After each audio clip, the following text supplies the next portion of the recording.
Respected Dr. Zarni, distinguished participants, distinguished members of the Free Rohingya Coalition, media representatives, Honorable Ms. Obono, though she is not here, distinguished guests, ladies and gentlemen, a very good afternoon to you all.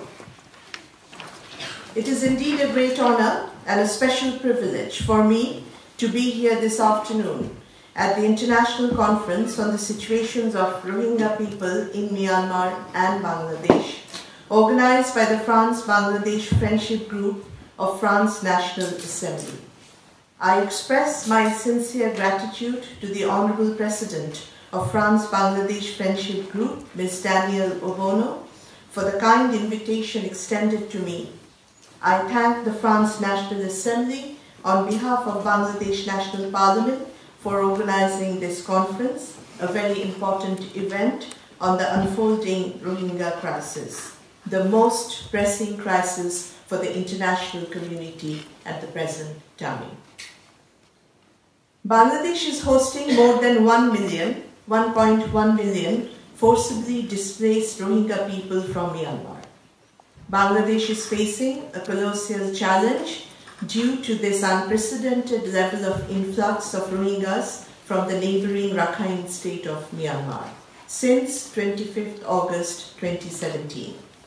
These Rohingya people, consisting of women, children, and elderly, have fled to Bangladesh, facing ethnic cleansing in their homeland, Myanmar.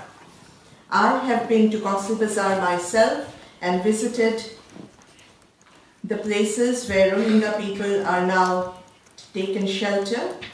I know many of you present in this conference have also visited our country and Cox's Bazar particularly to witness for yourselves the plight of human misery. It is almost impossible to witness such bare manifestation of human tragedy. We have had a recurring Rohingya exodus from Myanmar in the past, but the situation this time, August 2017, is of unprecedented magnitude and dire indeed. It is inconceivable that in the 21st century, we still witness such atrocities and persecution committed against a most vulnerable group of people. The international community's resolve to prevent recurring violence against Rohingya people is severely tested under such situation. Our Honorable Prime Minister, Her Excellency Sheikh Hasina, demonstrated unique courage and resolve to open our doors and hearts to Rohingyas subjected to violence and persecution, and also urged our people to share whatever they had on their plates with the Rohingya people. In the face of critical challenges posed to our economy, ecology, and overall social rubrics, it has been indeed a bold and humanitarian decision for the sake of humanity. I must also pay tribute to our people in general in Bangladesh who have shown exemplary outpouring of support and solidarity with the Rohingya people from the initial days of mass influx.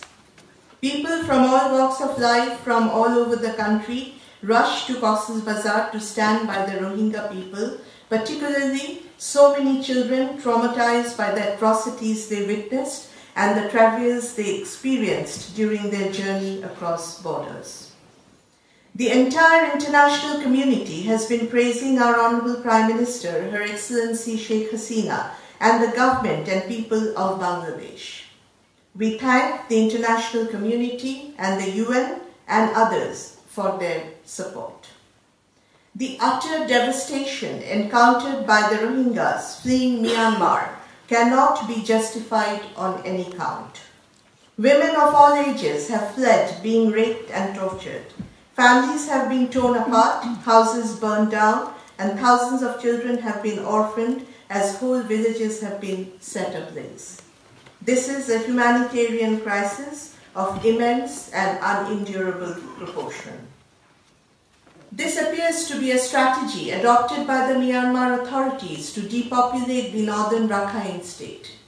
Around 55% of the sheltered Rohingya population in Bangladesh has been reported to be under the age of 18.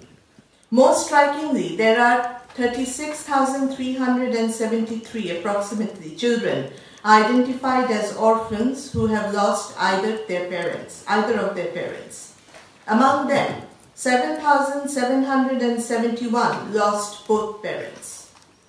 There are a good number of women identified as pregnant. Bangladesh has been handling the complex situation of humanitarian crisis successfully, which is being appreciated by the international community. In Bangladesh, our immediate priority has been to provide humane, life-saving assistance and to prevent any negative secondary effects and minimize risks of disease outbreaks. Bangladesh has successfully contained the crisis within its own territory. However, Bangladesh cannot bear the burden indefinitely. A joint response plan has been prepared by the UN agencies involved in humanitarian assistance for March to December 2018 at an estimated financial cost of $950 million. We understand that a pledging conference will be arranged by the UN to secure the required funding.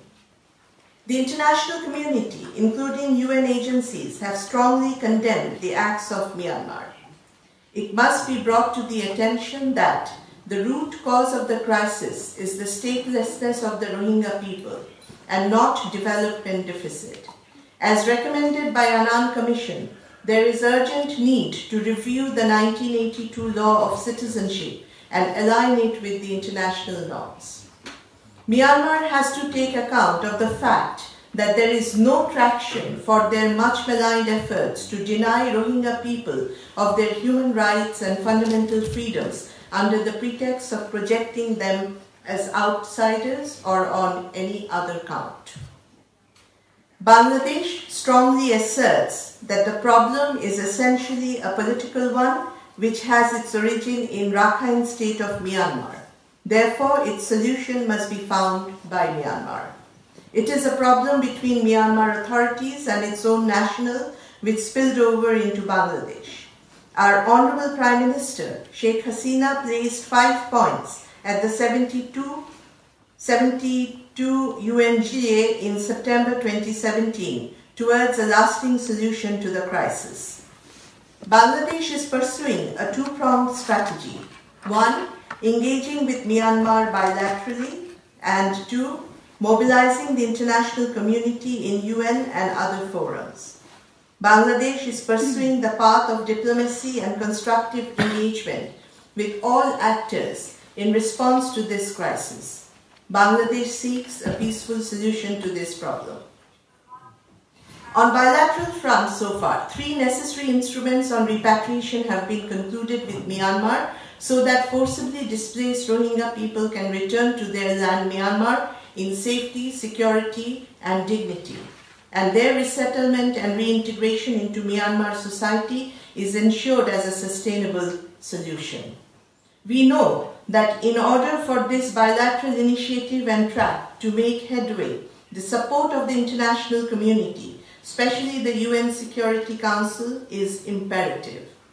We need the international community to be with us in this process.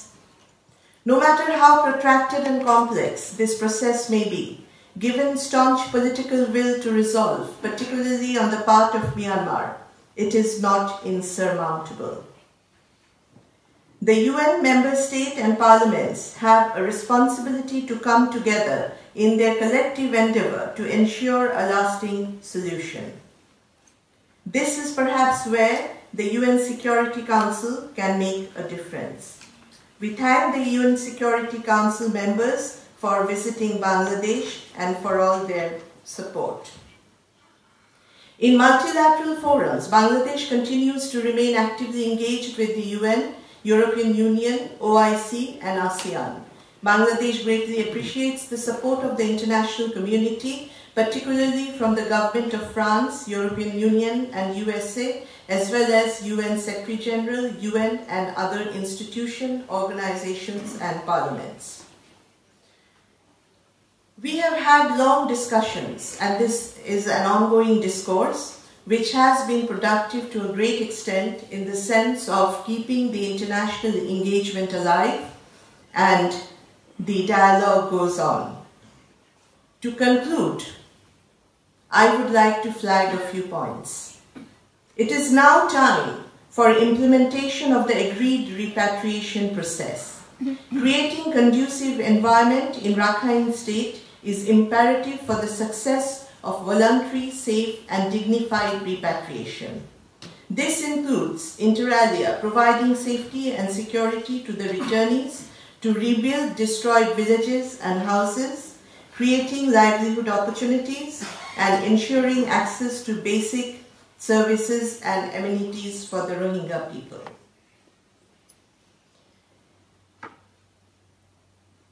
Myanmar must respect its commitments and take all necessary measures to effectuate voluntary, safe and dignified repatriation. It is time that the international community puts its mind together to find ways and devise modes to build and keep the pressure on Myanmar to respect its commitment in facilitating the repatriation. It is time for Myanmar to act upon its commitment. This is a powerful platform provided by France National Assembly that can consolidate and send out strong messages and bring the voices across global parliaments in ensuring a solution to this crisis. Parliaments of the world have come forward in raising their voices and giving their support for the rights of Rohingya people. Inter-Parliamentary Union adopted a resolution. Commonwealth Parliamentary Association made a call for action in November 2017, emphasizing the need for an urgent and sustainable solution to this humanitarian crisis. Let us unite in our efforts in a call for action from all global parliaments to solve the crisis on the basis of established international norms and principles. It must be borne in mind that the returnees would like to resettle in their own villages, not in the transit facilities or elsewhere. Let me reiterate, it is a problem of Myanmar and all necessary measures must be adopted by Myanmar to resolve the issue. Bangladesh reiterates an urgent and sustainable resolve to this crisis by way of safe, secure, dignified and voluntary repatriation. Bangladesh seeks the support of the international community to ensure a peaceful and sustainable resolve to this effect. It is our firm conviction that the international community must not fail the Rohingya people. Thank you all, ladies and gentlemen.